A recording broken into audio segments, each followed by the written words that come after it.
Hello, so today we're going to talk about Adobe Premiere 2022 and this is the part 2 of the masking.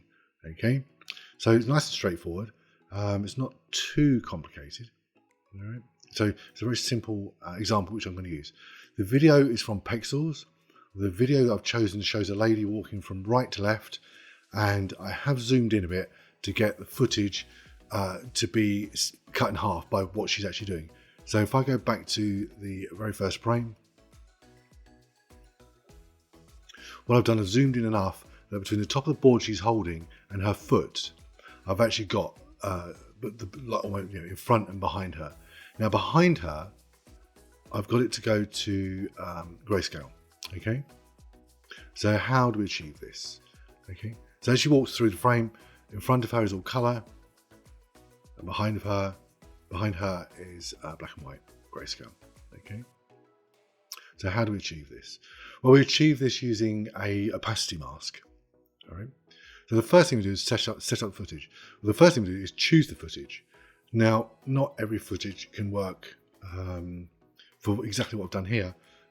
So we're looking for something before, in front of her, behind her. If it was up and down from top to bottom, maybe something that slices the screen from top to bottom, but something's going to section the screen for this type of thing. All right. So the mask here is basically cutting a hole, all right, or a section from one video through to the video that's behind it. All right, that's what the mask is going to do, and we're going to use something called opacity. All right, so but we're basically going to make it transparent. All right, so if I turn off the one of the layers, we've got the back layer behind it, which is all the grayscale stuff. So if I just go through this, you can see it's just all grayscale. Okay. Now if I turn off the back layer and turn on the front layer, or the top layer even, right, what we've got here is color. Now if I remove the mask there, you'd see that everybody behind her is in color. Okay. Right, so how do we achieve this? So we achieve this using the pen tool, all right, in the effect controls under opacity. All right, so I'll give you a quick example now. Otherwise, to do what I did earlier would take ages by video. All right, so let's go back to the very first frame. I'm now going to click on the mask on the left under opacity here. So this is the mask I created earlier. Now watch closely what the mask is going to do. Move it forward. The mask is staying with her. Okay. As an aside, these little dotted lines are only outside of the solid line here. And it's to do with the feather, how soft it is, the transition from one side of the line to the other.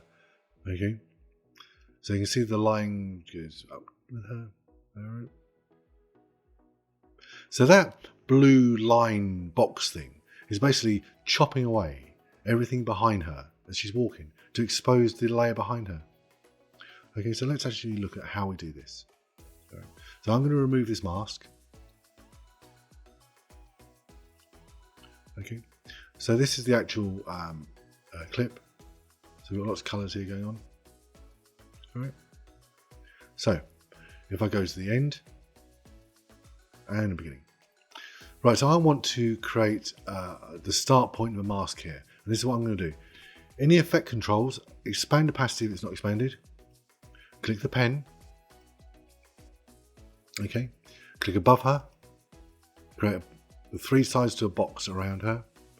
All right, it's just easier if it's outside of the actual shot. Then I'm going to go up to her foot. We'll keep this nice and rough, so keep this down, otherwise we can get bored quickly. Okay, so now we've got a box behind her. Now everything in front of her, including her, is black and white or grayscale. Everything behind is now in color or saturated. Or another way to say this is behind her is saturated, in front of her and in front desaturated. Okay. Now what we're going to do, back into the effect controls, we're going to click inverted.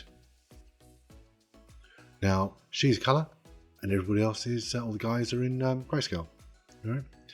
Now if I move forward on the timeline here, the guys go from black and white to color. Okay, but that's not what we want.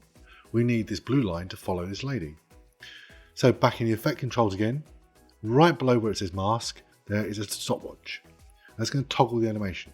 What this basically means is this. When I click this, any changes I make to the mask, now I've clicked it, it says mask path and the mask has disappeared. Click back on mask 1, okay, and it'll appear. So any changes I make to this mask after I move the timeline, right, it's going to create a keyframe, okay. So it's going to make that change in time. So what I mean by this is this. So I've clicked this stopwatch in frame 1, okay. Now if I move forward to frame, I don't know, here we do, okay. There's no changes. It's not done anything at all. But if I by hand move some of these points here,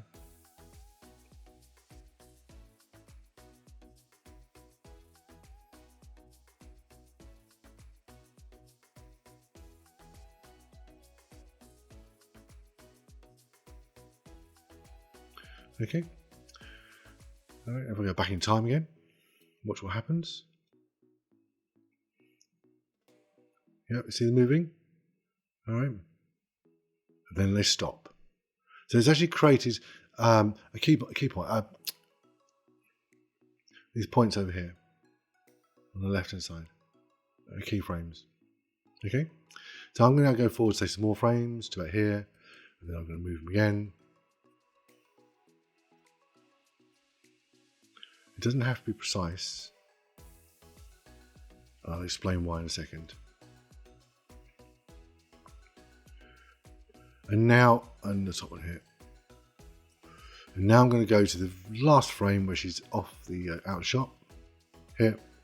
And then move this to a rectangle right out of the actual shot here.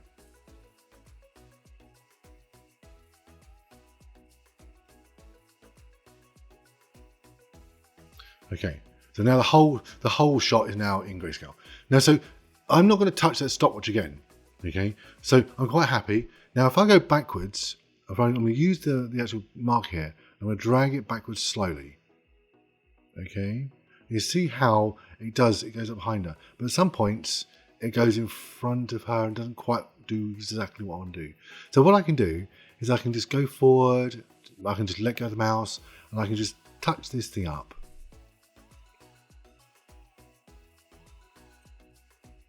Maybe it's too far in front.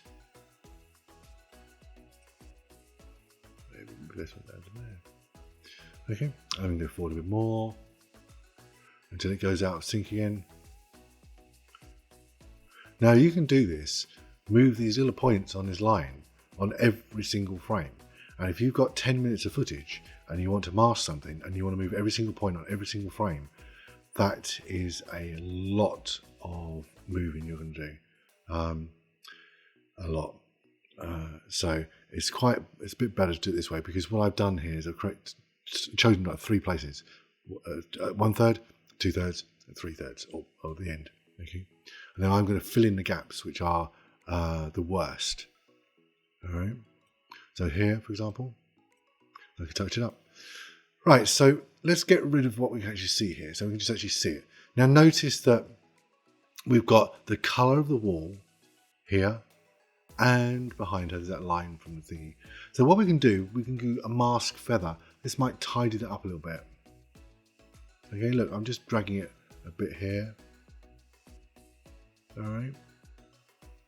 Now also the shot behind her, the exposure, I'm sure if I was to go to bring up maybe the exposure slightly and bring down the whites maybe slightly. Okay, so we've got something that's not too bad, but now it takes the time to do the bits in between. Okay, so the takeaway from this is this: when you create your mask on the very first frame, okay, that's your start point. So, and what you do in between the first frame and the last frame is you're going to keyframe it, and it's making sure your little stopwatch is blue. All right, so every movement you make is going to be recorded as a keyframe. The next thing to bear in mind is the footage. All right, what's in front, what's behind, and what do you want to expose through the footage. Now, with this one here is nice and straightforward. I managed to choose an image that the background, these tiles maybe, are very close to grayscale. So it wasn't too bad to get it to blend. Okay. So it's not too much of a challenge to do it. All right. And fairly quick. But if your colours are very, very different between before and after, it's going to take a bit more extra work. Now, I divided the timeline into 2/3. So you may find you're doing every 5 frames or every 10 frames. All right. What else to bear in mind here? It's quite intensive on a computer, and Premiere 2022 kills my laptop, basically. So I would probably suggest, get a better laptop.